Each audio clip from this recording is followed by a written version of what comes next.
दादी निहार से कहती है कि रोही को तुम्हारी कोई परवाह नहीं है, वो तुम्हें छोड़कर चली गई। लेकिन निहार गुस्से और दर्द में कहता है, अगर कोई मुझे ये बोले तो मैं विश्वास नहीं करूंगा। मुझे यकीन है कि रोही किसी बड़ी मुसीबत में है। मैं इस घर में एक पल भी नहीं रुक सकता। मुझे अपनी रोही के पास जाना है। अगर मैं वापस आऊंगा तो रोही के साथ पूरे मान सम्मान के साथ आऊंगा। ये सुनकर घर वाले चौंक जाते हैं, मगर दादी कहती हैं, तुम चाहो कुछ भी कर लो, वो तुम्हें छोड़कर जा चुकी है और अब नहीं मिलेगी। निहार गुस्से में कहता है, मुझे लगता है आपकी वजह से ही रोही मुसीबत में आई होगी। दादी घबरा जाती हैं, मगर निहार साफ कह देता है, चाहे कुछ भी हो जाए, मैं अपनी रोही को ढूंढ निकालूंगा, और अगर मुझे पता चला कि इसके पीछे आपका हाथ है तो मैं कभी माफ नहीं करूंगा। निहार उसे ढूंढने निकल पड़ता है। दादी डरकर किडनैपर को फोन करती हैं और कहती हैं, निहार रोही को ढूंढने निकल चुका है। अगर उसे पता चल गया कि वो तुम्हारे पास है तो सब कुछ बर्बाद हो जाएगा। उसे हमेशा के लिए खत्म कर दो। उधर रोही कैद में घबराई हुई कहती है, मैंने तुम्हारा क्या बिगाड़ा है? तुम मुझे यहाँ क्यों लाए हो? किडनैपर कहते हैं, हमें बहुत पैसे दिए गए हैं तुम्हें यहाँ कैद करके रखने और फिर हमेशा के लिए खत्म करने के लिए, क्योंकि तुम्हारे जीते जी हमारा राज खुल सकता है।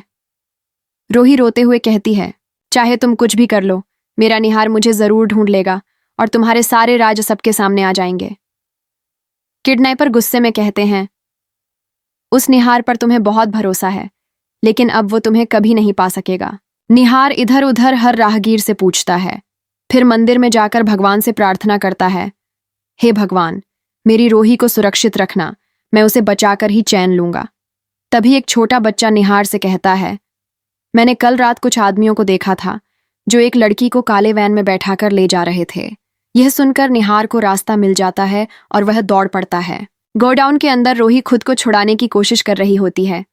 रस्सी से हाथ रगड़ते रगड़ते उसके हाथ लहूलुहान हो जाते हैं, लेकिन वो हार नहीं मानती। उसे यकीन होता है कि निहार जरूर आएगा। तभी किडनैपर डंडा लेकर उसकी ओर बढ़ते हैं और कहते हैं, अब तेरा खेल खत्म। तभी बाहर से जोर की आवाज आती है, दरवाजा टूटता है और निहार अंदर आता है। वो गरज कर कहता है, मेरी रोही को हाथ लगाने की हिम्मत किसने की? किडनैपर निहार को देखकर घबरा जाते हैं और भागने की कोशिश करते हैं, लेकिन निहार उन्हें पकड़कर जबरदस्त पिटाई करता है। फिर वो रस्सियां काटकर रोही को आजाद करता है।